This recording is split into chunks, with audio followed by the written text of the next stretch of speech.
Hello there, this is the video for the 6.01 lesson, A Changing Mood. And this is also the beginning of Unit 6, and this unit is called Toward a New Millennium.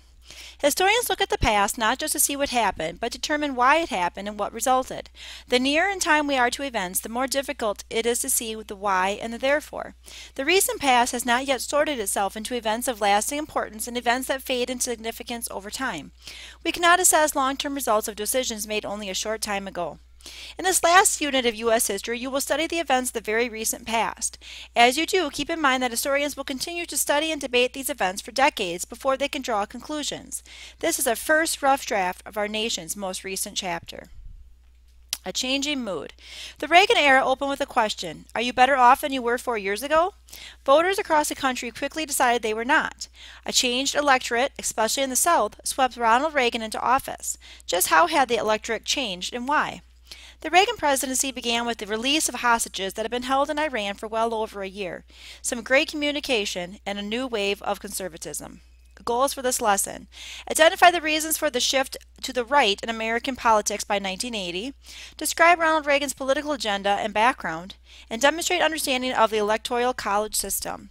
Make sure you go to Lesson Resources and grab your reading guide and/or lesson answer key, and let's continue on, starting with the reading, page 892. The Reagan era. Following on a string of dynamic presidents, Franklin Roosevelt, Harry Truman, Dwight Eisenhower, John F. Kennedy, Lyndon Johnson, the United States confronted a crisis of leadership in the 1970s. Three administrations led by Richard Nixon, Gerald Ford, and Jimmy Carter grappled with problems that would have severely challenged any leader: stagflation, an economic crisis, global instability, social unrest that has its origins in the civil rights movement, the Vietnam War, and the counterculture of the 60s. Complicating these challenges, the bruising experience of Vietnam and Watergate left many citizens with a general distrust of public officials and institutions. While many Americans continue to expect the benefits they enjoyed from their government, such as Social Security and unemployment insurance, many were also coming to believe that government was the source of, rather than the solution to, their problems. By mid-1979, with the economy in a terrible slump and the energy crisis causing long lines at gas stations, frustrated citizens overlooked President Jimmy Carter's significant achievements in foreign policy and blamed him for the economic decline. Polls showed that Carter's approval ratings had dipped to 25%, even lower than Nixon's ratings during Watergate. Carter hastily canceled a planned vacation. At the Camp David presidential retreat, he met with advisors, professors, clergymen, governors, and others. After listening to their suggestions, as well as their often stinging criticism, he delivered a nationally televised speech in which he addressed what one of his advisors had called a national malaise, a feeling of being uncertain, shaken, ill at ease. Carter linked the energy crisis to what he called a crisis of the spirit in our country. He told the American people, "I want to speak to you first tonight about a subject even more serious than energy or inflation. I want to talk to you right now about the fundamental threat to American democracy." He explained, "The threat is nearly invisible in ordinary ways. It is a crisis of confidence. It is a crisis that strikes at the very heart and soul and spirit of our national will. We can see this crisis in the growing doubt about the meaning of our own lives and in the loss of unity of purpose for our nation. The erosion of our confidence in the future is threatening to destroy the social and political fabric of America." Part of this crisis of confidence, the President acknowledged, could be attributed to shocks and tragedy of recent years, but he also implied that part of the problem lay in the American people. In a nation that was proud of hard work, strong families, close-knit communities, and our faith in God, too many of us now tend to worship self-indulgence and consumption. Human identity is no longer defined by what one does, but what one owns. But we've discovered that owning things and consuming things does not satisfy our longing for meaning. We've learned that piling up material goods cannot fill the emptiness of lives which have no confidence or purpose. In the days following the speech, commentators in the press responded harshly. They blamed the president for lecturing the people rather than offering bold solutions to fix America's problems. If there was any crisis of confidence, they implied, it was because the Americans had lost confidence in their president. In the 1980 presidential election, President Carter was defeated by a Republican challenger who offered a reassuring, upbeat message that America's best days lay ahead.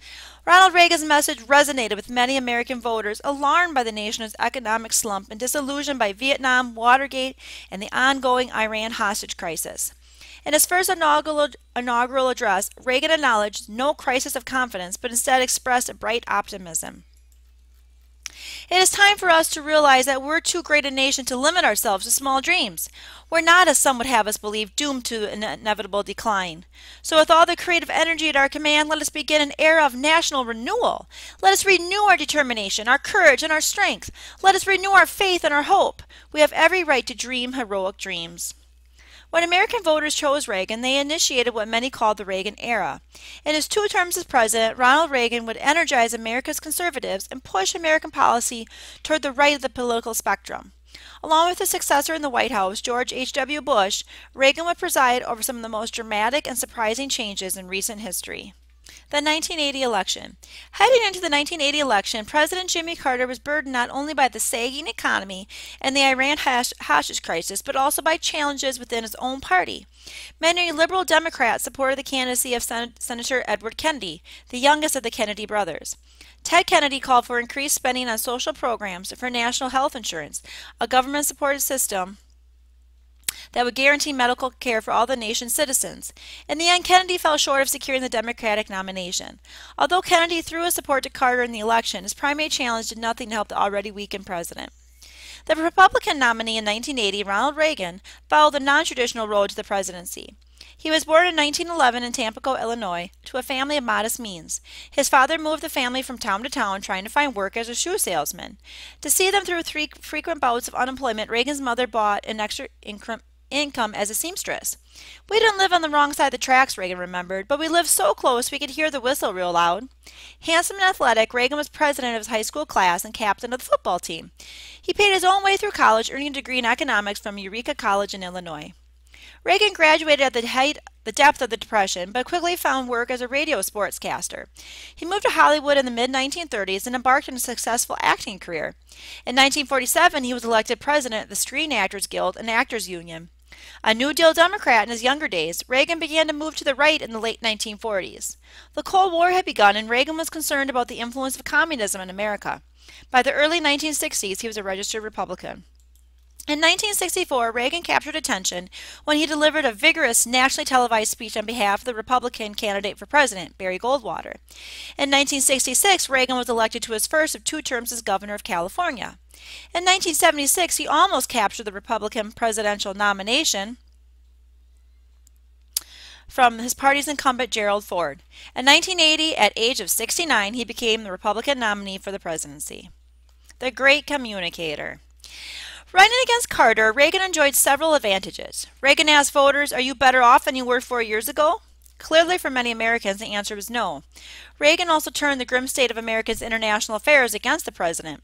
In 1980, no foreign policy issue weighed more heavily on people's minds than Iran, where the Carter administration seemed incapable of making any meaningful headway.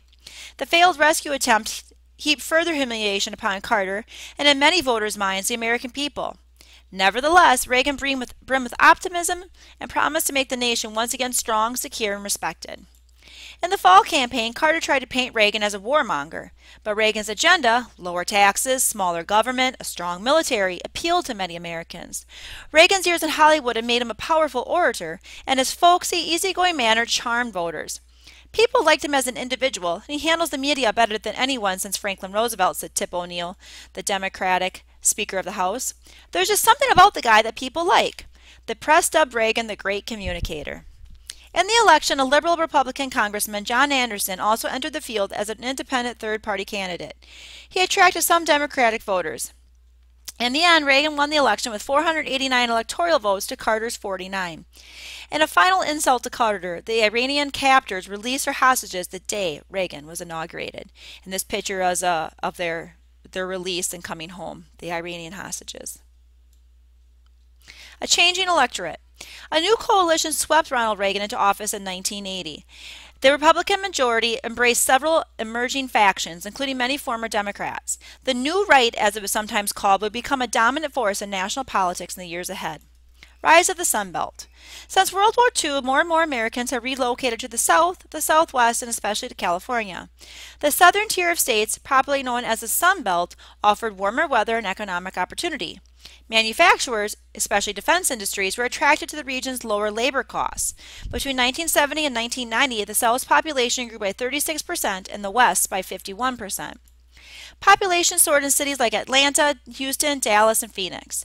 In their rapidly expanding suburbs, scorching summers were made tolerable by homes with air conditioning. Millions of growing American families who settled in the New South were drawn to Reagan's traditional values and morality. The Sun Belt also attracted retirees from the North. Many older citizens moved south, especially to Florida and Arizona. Most of them could remember World War II. Many were veterans. And they admired Reagan's staunch anti-communism and his promise to restore America's global reputation. As a whole, the American population was aging, and older voters tended to be more conservative. Reagan himself was just shy of 70 when he took office, making him the oldest American president. The rural and small-town voters of the South were already in the Reagan camp. Lyndon Johnson, when he signed the Civil Rights Act of 1964, remarked to an aide that Democrats would lose the South for at least a generation. He was right. Over the next decade and a half, many white Southerners abandoned the Democratic Party in favor of the Republicans, signaling a major political shift. By the end of Reagan's 2 terms in office, the Solid South, once a Democratic stronghold, had become reliably Republican. Reagan Democrats in the Rust Belt. Reagan also attracted some groups that had long voted Democratic, including white working-class voters in the Northeast and Midwest, a region that came to be known as the Rust Belt as its industrial base eroded. Residents of the Rust Belt experienced hard times as the region's jobs moved to the South, where unions were weaker, or overseas. As economic troubles in the region grew more severe, many blue-collar Democrats increasingly doubted their party, once the champion of the working man. Some felt that social and economic programs pushed by Democrats, particularly busing and affirmative action, favored African Americans at their expense. They were drawn by Reagan's vows to reduce the role of the federal government and to lighten their tax burden. The Christian right. Conservative Christians, a group that had been politically quiet since the 1920s, were roused from decades of political inactivity by the social and cultural changes of the 60s and 70s. For example, many Christian conservatives opposed the Equal Rights Amendment, which they saw as a threat to the traditional family. Fundamental Protestants, joined by devout Catholics and others, lobbied tirelessly for the reversal of the Supreme Court's controversial 1973 Roe v. Wade ruling on abortion. By the late 1970s, polls revealed that between 50 and 70 million Americans described themselves as born-again Christians. The growing ranks of devout, evangelical, and fundamentalist Christians forged a loose but powerful coalition known as the Religious Right. They built Christian colleges, opened megachurches with auditoriums seating thousands, hosted radio talk shows, and televised their Sunday services. One Virginia minister, Jerry Falwell, used television to launch a national movement he called the Moral Majority. The Moral Majority worked to promote the agenda of the religious right. They supported prayer in public schools and the teaching of the biblical account of creation rather than the theory of evolution. They argued for smaller government and tough opposition to Soviet communism with its official atheism. They sought to reverse Roe v. Wade. Falwell and other evangelical ministers used their newfound visibility and organization to advance a conservative social agenda consistent with their beliefs. Emerging computer technology enabled them to build massive voter databases and run sophisticated direct mail campaigns. By the late 1970s, they were an increasingly sophisticated and powerful political force. Here's a picture of Jerry Falwell. Reagan recognized the electoral potential of conservative Christians and courted their vote. During the 1980 campaign, he called for constitutional amendments outlawing abortion and allowing prayer in public schools. He also opposed the Equal Rights Amendment and pledged to take a stand against pornography and immorality. Despite Reagan's track record as governor of California, he had signed a law legalizing abortion in medically necessary circumstances, and he opposed an anti-gay rights referendum. The conservative Christians rallied behind him. Over the next 3 decades, every successful Republican candidate would follow Reagan's example. And we're going to stop here and continue the lesson with the next video.